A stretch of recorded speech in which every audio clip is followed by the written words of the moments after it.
So your Samsung phone has this set of settings that are enabled at default.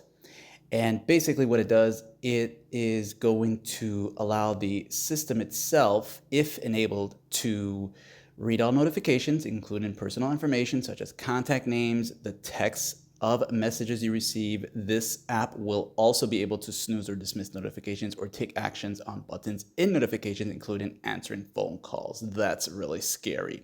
I'll show you where to find these settings here and disable them when you are ready. And let's get started.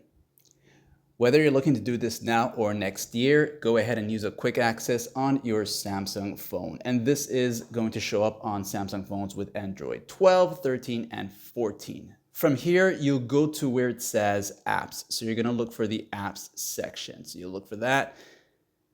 And when you see the apps section, go ahead and tap on that one time. As you enter here, you'll see these three dots at the top right. When you tap on that, you're gonna see special access.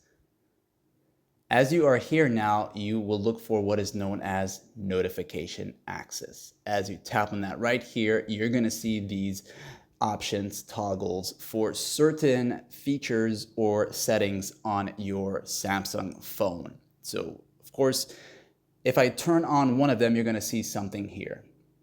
And it's gonna tell you that this particular service is going to be allowed to read notifications, including personal information, all that stuff. Now, if you don't want this particular feature to do this, like spy on you, I would recommend that you turn it off. And it doesn't affect the way your phone process. Actually, it's going to have less activity running in the background, saving you some battery life along the way. And just leave the ones on that you think you need. So for example, like the Auto Android, if you're driving, you might want to leave that on.